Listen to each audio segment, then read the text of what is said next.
দেবদা ধরাছোঁয়ার বাইরে ভাই। দেবদা সিরিয়াসলি ধরাছোঁয়ার বাইরে, আর দেবদাকে ধরা ইম্পসিবল। এবং আমি কথা বলছি আজ থেকে 10 বছর আগের দেবের।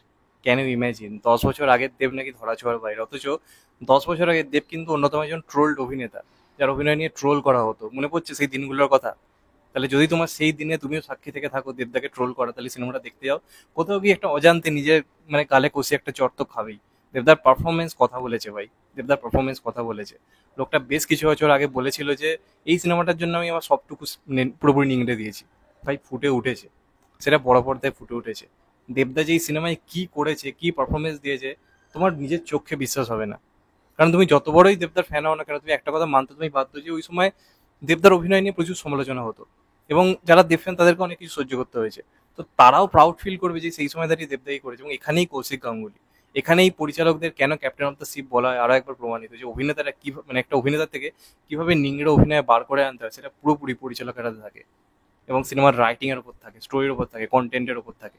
তো এইটা হচ্ছে সেই কাজ। আমি ফার্স্ট হাফে বলেছি যে এই সিনেমার ভালো দিক খারাপ দিক সরিয়ে রেখে একটা জিনিস সবার আগে আমি যেটা ফিল করলাম, শেষ 10 বছরে টেকনিক্যালি স্টোরি রাইটিং ওয়াইজ এত ভালো কাজ খুব কম হয়েছে।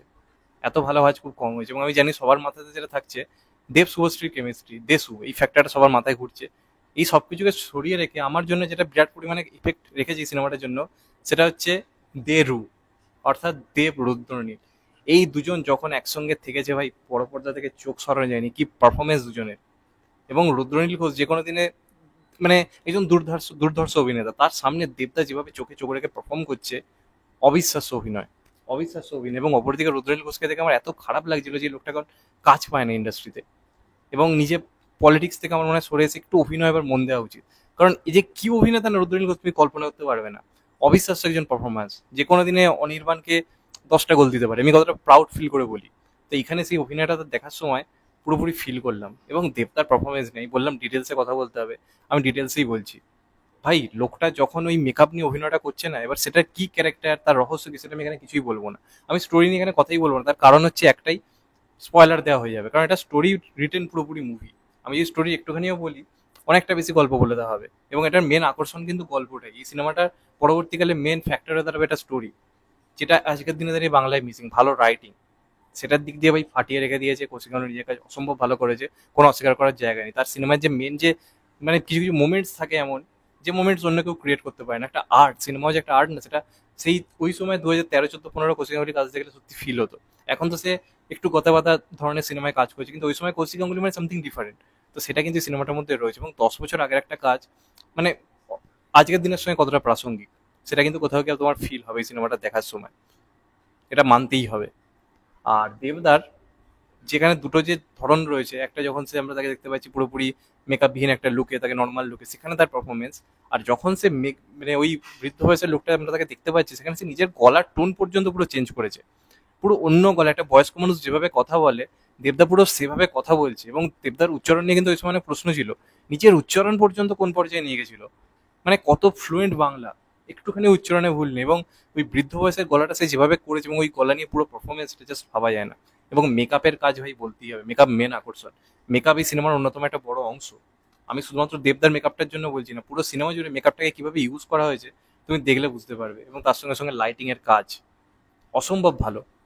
এবার যদি আমি দেব শুভশ্রীর কথায় আসি, তুমি মানে বিরাট পরিমাণে নস্টালজিয়ায় ভুগবে। তোমার কোথাও গিয়ে আজকের দিনের সঙ্গে খুব প্রাসঙ্গিক লাগবে দেব শুভশ্রীর এখানে কেমিস্ট্রিটা। এবং কোথাও গিয়ে তাদের যে মানে বেসিক্যালি স্পয়েল দেবো একটা ছোট্ট, সেই চুম্বন দৃশ্যটা, মানুষ লিটারেলি সিটি মারছে, হলে হাততালি দিচ্ছে। মানে এই মোমেন্টটা তো আমরা চেয়েছিলাম, এটা আমাদের দেশু মোমেন্ট। ছোটবেলা থেকে এই জুড়িটাকে মানে একটা আলাদা নস্টালজিয়া কাজ করে, সেখানে দাঁড়িয়ে তাদেরকে যখন এইভাবে পাওয়া যাচ্ছে এবং তাদের কেমিস্ট্রিটা সুন্দরভাবে ওয়ার্ক করেছে। তবে ভাই দেরু কেমিস্ট্রির সামনে দেশু কেমিস্ট্রি একটু হলেও আমার কাছে ফিকে লেগেছে, কারণ দেব রুদ্রনীল ভাই ফাটিয়ে দিয়েছে। তারা একসঙ্গে প্রত্যেকটা মোমেন্টে ফাটিয়ে দিয়েছে, কোনো অস্বীকার করার কোনো জায়গা নেই। আরো কিছু অভিনয়ের কথা বলতে হবে, দুলাল লাইটির কথা বলতে হবে। দুলাল লাইটির কাজ অসম্ভব ভালো হয়েছে, তার পারফরমেন্স দুর্দান্ত হয়েছে। সেগুলো নিয়ে কিন্তু আলাদা করে কথা বলতেই হবে।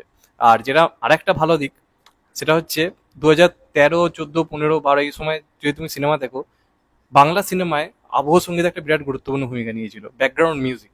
তো এখানে ইন্দ্রজিৎ দাশগুপ্ত ব্যাকগ্রাউন্ড মিউজিক দিয়েছে, যদি আমি খুব ভুল বলে থাকি। অসম্ভব ভালো কাজ, সেই পুরোনো বাংলা সিনেমায় ব্যাকগ্রাউন্ড মিউজিকের কথা মনে করিয়ে দেয়। এবং এখানেই মনে হয় 2015 2025 থেকে হয়তো অনেকটা এগিয়ে ছিল। ব্যাকগ্রাউন্ড মিউজিক অসম্ভব ভালো, ব্যাকগ্রাউন্ড মিউজিকের কাজ হয়েছে। এবং সেখানে কোথাও গিয়ে কিন্তু ইন্দ্রজিৎ দাশগুপ্ত ফাটিয়ে রেখে দিয়েছে, যেভাবে ক্যাচ করেছে ওই জায়গাটা দেখার মতো।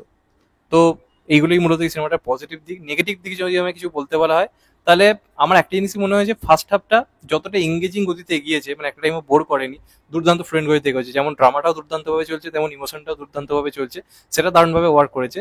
সেকেন্ড হাফে কিন্তু ইমোশনটা মারাত্মক কাজ করেছে, মানে রুমাল লাগবেই।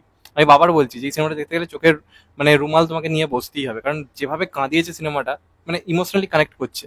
তবে সেকেন্ড হাফে আই থিঙ্ক স্ক্রিপ্ট মানে এটার যে স্ক্রিপ্টের জায়গাটা বা এটার যে ড্রামাটা, সেটা আই থিঙ্ক আরো এঙ্গেজিং হতে পারতো বলে আমার মনে হয়েছে। সেই জায়গাটা কোথাও গিয়ে সিনেমাটার গতিটা একটুখানি কমে যায় বলে আমার মনে হয়, যে যতটা গতি ফার্স্ট হাফে ছিল তার থেকে খানিকটা হলেও কমে যায়। তবে সেটাকে নেগেটিভ দিক কোথাও গিয়ে বলা যায় না, ওটা আরেকটু বেটার হতে পারতো, আমি এটা বলতে পারি।